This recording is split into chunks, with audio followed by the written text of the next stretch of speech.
Since I am a pragmatic sort, I will begin our investigation of ethics right in the messy middle of life.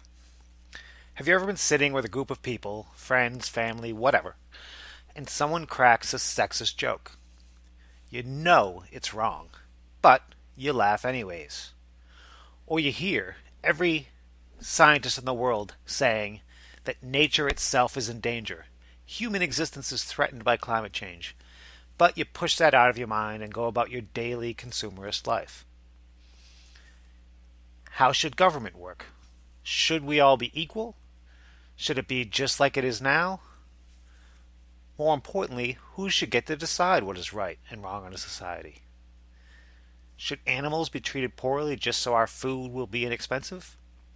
How much greed is okay?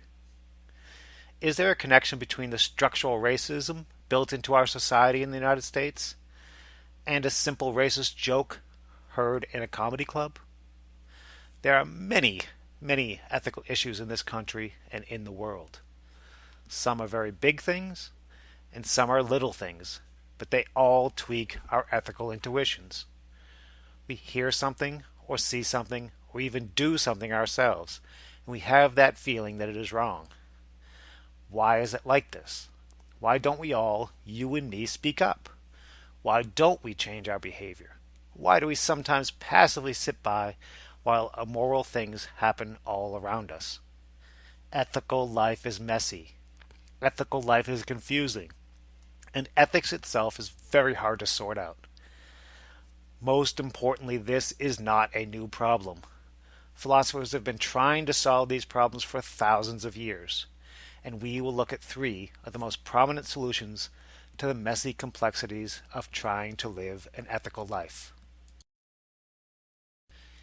Each of the three philosophers we will briefly cover are trying in their own unique way to solve these very problems of ethics.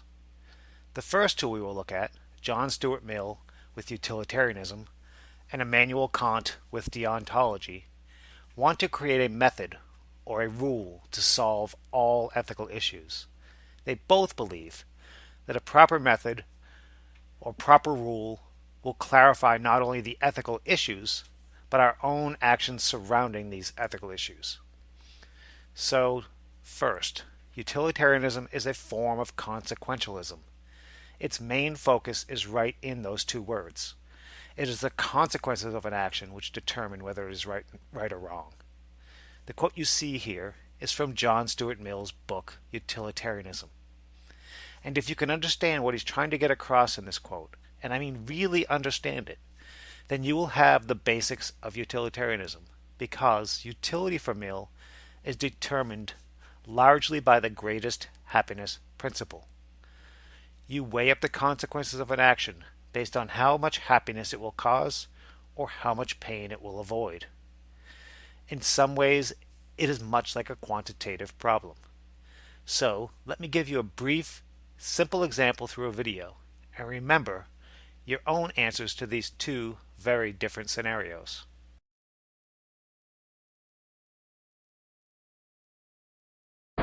The trolley problem.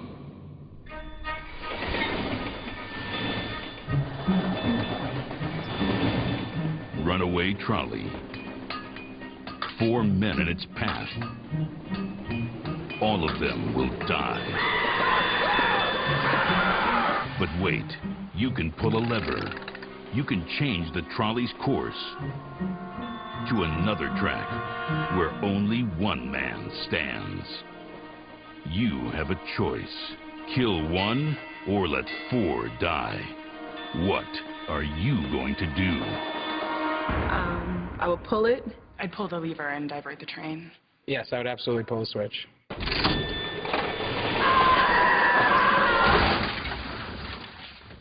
Most people say, yes, that's a morally right thing to do, because what you're doing is essentially the utilitarian thing. That means having one person die isn't as bad as having 4 people die. Absolutely. You're saving 4 lives. There's another equivalent scenario. Same situation. Runaway trolley. 4 men will die. But this time you're on a bridge, and there's a man there. He's fat. Fat enough to stop the trolley and save the 4 men. But he won't jump. He'll need to be pushed. Can you push the man over the edge? I don't think that would be a possibility at all. And I don't think there's be justified. I can't do that. Most people say, no, that's not an appropriate thing to do. This is a real mystery because the outcomes are the same. If all you really care about is what is the consequences of your action, you should feel morally at ease with pushing the person off the bridge if you felt at ease with flipping the switch before.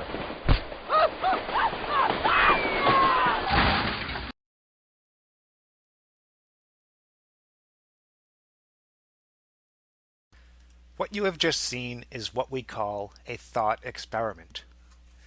The trolley problem is meant to be an example of a basic utilitarian issue. In the first example, you weigh the happiness of the 4 people against the happiness of the 1. If you're a utilitarian, the consequences are clear. The 1 is less than the 4. And remember, for utilitarian, it's the consequences alone which determine whether an action is ethical or unethical. In the second scenario, where a large man is pushed onto the tracks, this is also meant to express the very same idea. The consequences of pushing the man are exactly the same in a quantitative sense. In the first case, it's 1 death versus 4 deaths. In the second case, it is also 1 death versus 4 deaths. However, many people, usually around 70 to 80%, will say they would pull the lever. What did you do? Remember, I told you to try to recall. At the same time, only 10 to 20% will push the man. These two are very revealing of what's going on in our heads when we think about ethics. The math is exactly the same in both cases, but we act differently. Now, don't take the thought experiment too far, and it is really just an example to help make a point about utilitarianism. But what you should take from the example is that being a consequentialist is not that easy to do. In his own life, John Stuart Mill had encountered much criticism of utilitarianism. An early proponent of consequentialism was Jeremy Bentham. Bentham believed fully in the mathematics of happiness, but Mill wanted to improve the idea. He thought calculations of happiness are important, but they were not quite enough to handle the complexities of many ethical issues. So he separated happiness into higher and lower pleasures. His ethical system would use these higher and lower pleasures to determine what you should do in an ethical action. Lower pleasures are just what you would think they are: base pleasures, the traditional sex, drugs, and rock and roll types of pleasures. Now, Mill did not think these were bad, but he did think they were lesser. The higher pleasures were things like intellectual pleasures, aesthetic pleasures, meaning pleasures surrounding beauty and appreciation of beauty, and other pleasures of the refined human mind. Here is an example. If we were trying to decide whether to build a football stadium or opera house, both types of pleasures would be needed. If we only ever used lower pleasures to determine which to build, there would never be a single opera house, Mill believed. But if we combined higher quality pleasures, like the appreciation of beautiful music, some opera houses would be built. There would be a balance, a proper balance, between opera houses and football stadiums. Both types of pleasures would be present. Now, for Mill, ethics should work in the exact same way. Happiness, for Mill, is not the basic sex, drugs, and rock and roll types of pleasures only. Those are parts of happiness, but not all of happiness. The pleasures of a great work of art, or even ethics in a philosophy class, are just as important to properly judge an ethical situation. The final component of Mill's utilitarianism is the competent judge. He strongly believed that to judge the fine distinctions of happiness necessary for ethical reasoning, a person had to understand both the higher and lower pleasures. To continue with our example, if you haven't been to both the Opera House and a football stadium, you cannot possibly competently judge. You do not understand the proper balance between the higher and lower pleasures of these issues unless you have actually experienced both the higher and lower pleasures of the issue. So the basics of utilitarianism are present in this graphic below. This is meant to help you remember the basics of the topics we will cover throughout the Prezi. The central idea for Mill is the greatest happiness principle, the most amount of pleasure for the most amount of people with the least amount of pain. But that is not enough. You must also balance between quality and quantity, higher and lower pleasures. And to judge these higher and lower pleasures, you must have a competent judge. Finally, always remember that all of these come together aimed firmly at the consequences, because it is the consequences of an action which make it moral or immoral. Our second philosopher will be Immanuel Kant and his ethical position called deontology. The first thing to keep in mind is that Mill and Kant are nearly opposite. For Mill, good and bad are determined by the consequences alone. Of course, as we just saw, his philosophy gets a little more complicated than that. But it is still mostly about the consequences. On the other hand, Kant believes that a focus on consequences will simply not do. In fact, a focus on consequences is far too open to bad people doing things that may possibly turn out good in the end. And that is not and cannot be acceptable for Kant. Kant is a black and white type of guy. He believes there is a perfectly objective ethical model which can be accessed through reason. The only proper way to judge an individual's ethical makeup under this model is if the person's will, their intentions, are pure. A good person might end up with bad consequences, but for Kant, they are still a good person. The following section is a little bit longer than normal.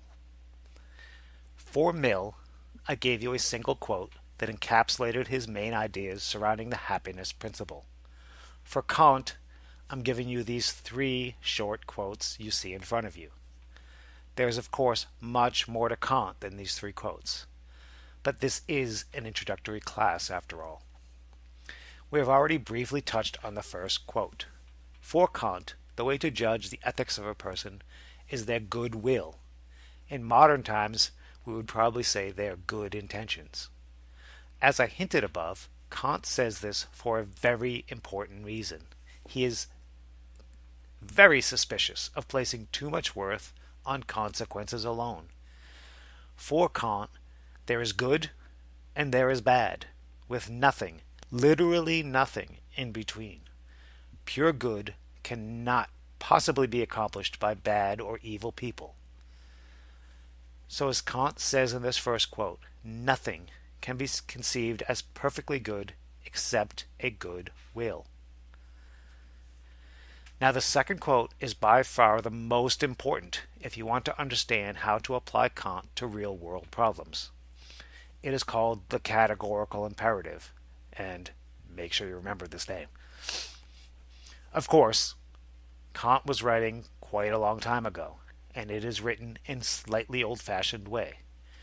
But the main point is that when you encounter an ethical issue, you should imagine yourself creating a universal rule that covers that issue. Let me give you a quick example. If you saw a coworker stealing something and you wondered what to do, If you're Kant, you pause and try to universalize the coworker's actions and universalize your own actions. What that means is you say to yourself, if I look the other way and allow my coworker to steal, it is exactly the same as saying anyone can steal anything at any time for any reason. Now, this seems a little bit overblown, perhaps, to you in our modern world. Because for most of us, there is a scale between minor ethical failures, stealing a pencil, and major ethical failures, like robbing a bank. But for Kant, this cannot be the case. There is only a single black and white ethical rule. You can never steal. It's always wrong. And when he says always, he means always. It doesn't matter if it's a pencil or a bank vault. They're both wrong, all black and white, with no gray areas at all. So the first step for Kant is to try and universalize the issue you're examining: stealing, lying, killing, etc. The third quote is directly connected to the second quote. In fact, in Kant's mind, the same exact idea underlies both quotes.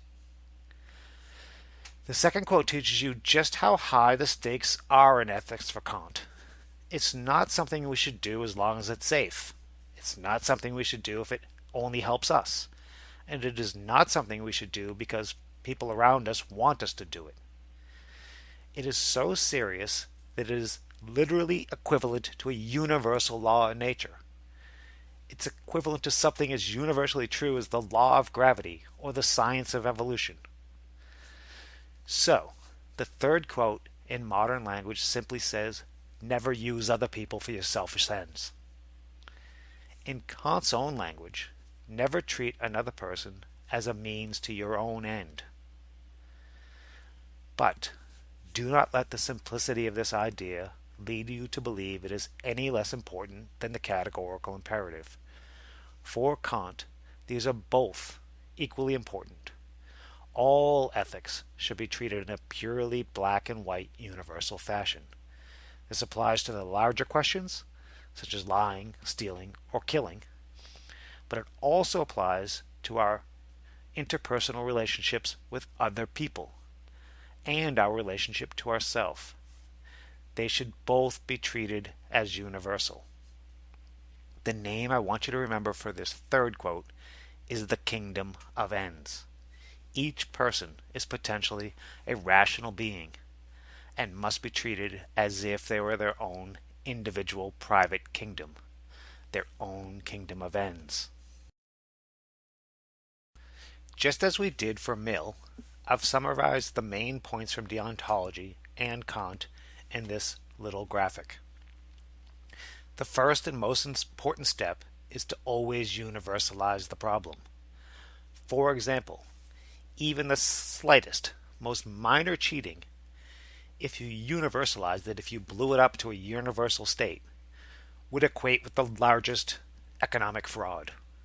For Kant, there is no difference ethically between the little and the big.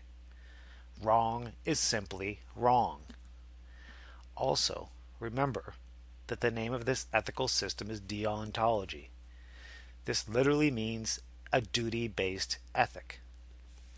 Once you know something is wrong, you must follow the universal rule. Saying, oh, I knew it was wrong, but I did it anyways, will just not fly with Kant. If you know it's wrong, you must not do it. So, most importantly, remember to universalize, and remember it's all about the duty to follow the universal rule. Then you have the categorical imperative. Ask only, that maxim whereby thou canst, love that canst, at the same time will that it should become a universal law. In other words, use the categorical imperative as both a test and a rule to follow. Finally, never ever, ever use people for your own ends without their full rational compliance. Every person is potentially their own kingdom of ends, and must be treated accordingly. If you keep this graphic in mind, you will understand the basics of ontology, deontology, and Immanuel Kant. Now, take a little bit of a mental rest and look through some amusing and sometimes shocking examples of the trolley problem. And when you are done, flip through to our final philosopher, Aristotle.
Virtue ethics and Aristotle will be our final piece of this quick introduction to ethics.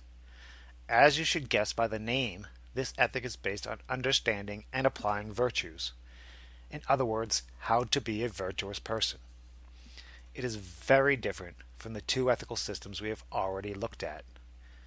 Like we did with both John Stuart Mill and Immanuel Kant, we will use a quote from Aristotle's Nicomachean Ethics to center our introduction. The quote is very simple, but it also contains all the complexities you will need to understand these basics of virtue ethics. So let's focus in on the individual parts of the quote. Happiness is an activity of the soul in accordance with virtue. Unlike Mill and unlike Kant, Aristotle is not going to give you a simple formula to follow. The most important thing to remember is that Aristotle believes we are social animals. We are born into a society, we are raised in a society, we learn everything we learn from the society, and finally we die in that society. There is no such thing as an isolated individual in Aristotle's worldview. Once you understand this, you can understand what he means by happiness. Better translated perhaps as human flourishing. To be happy, for Aristotle, first and foremost you must have friends. You must have a comfortable life, both your circumstances and your economics. You must be healthy, and you must stay happy for your entire life. Human flourishing is human flourishing within a social group. For Kant and Mill, ethics is mostly figured out inside your own head. You do the work. But for Aristotle, happiness and human flourishing, and really his entire ethics, are created and determined by the society where you live. The second stage of virtue ethics is the absolute focus on action. Theories, ethical rules are just not enough on their own. For example, you might say you're not sexist, you might say you're not racist, but if you do not actually act on these ideas and prove through your actions that you're not sexist, and prove through your actions you're not racist, you're nothing but a shallow ethical person for Aristotle. Theories alone are meaningless without also acting on those theories. Now, this is not to say that reason and theoretical ideas are unimportant for Aristotle. They are. But it is to say that actions are necessary to be considered ethical. Be careful right away not to associate the word soul here with the Christian version of the word. That is not what Aristotle means. What he does mean is that you must use reason, reasonable soul, to be ethical. Of course, Kant and Mill both say that you must also use reason. But Aristotle means something slightly different. Reason, for Aristotle, is a contextualized, human, and societal version of reason. He is not trying for pure reason separate from the world around himself as Kant is. Reason is important, but is the type of reason someone brought up properly in a proper society would follow. And finally, happiness is an activity of the soul in accordance with virtue. The main thing here is virtue. This leads to the final step. What is virtue? More importantly, for our purposes, how do we decide what to do through the eyes of virtue ethics? This will require a brief look at one of Aristotle's most interesting ideas, the golden mean. John Stuart Mill gave us the happiness principle. Immanuel Kant gave us the categorical imperative. And Aristotle's most interesting idea is the golden mean. It helps us understand what virtue is, and more importantly, how virtue should work. Now, for most of us, courage and cowardice are two sides of a single cone. You can be brave, or you can be cowardly. Likewise, with honesty for most of us, someone is either honest or a liar with no middle ground. But for Aristotle, this is simply not how virtue works. Courage is not one side of the coin. It is a middle ground between being a coward and being stupidly brave or foolhardy. Honesty is not the opposite of dishonesty. Rather, honesty is a middle ground between lying and being way too honest. Remember that Aristotle's virtue ethics are a socially based ethic. That means that you learn to be virtuous from a virtuous person. And what that person teaches you is that a virtuous person must always try to find the middle ground and then act on it. If a person is a soldier and they run away from a dangerous situation, well, they're simply just a coward. If that same soldier stupidly runs towards danger, they're not brave, they're foolhardy, they're stupid, in Aristotle's words. A brave soldier uses their reason to find just the right action between cowardice and foolhardiness, and this is how all virtues work for Aristotle. A virtuous person is happy, flourishing within their social group. A virtuous person acts on their virtues.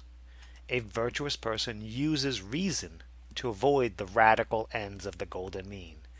And a virtuous person learns to be virtuous by acting on these virtues every day. So this is the final point I will stress with Aristotle. In a social ethic, you learn to be virtuous from other people. And then you practice, you literally practice, until your virtuous habits are strengthened. And after you've lived a long life within this practice, we'll all look back on your life and then call you a virtuous person. So this will wrap up our very quick introduction to the three main schools of ethics in Western philosophy. But please let me stress that we have barely scratched the surface of these three thinkers. More importantly, even these three thinkers barely scratch the entire surface of ethics. This is meant to be the briefest of introductions to the field of ethics. But, with that said, if you understand, really understand the quotes from these three different thinkers and the implications of these quotes, you will begin to have a firm understanding of ethics.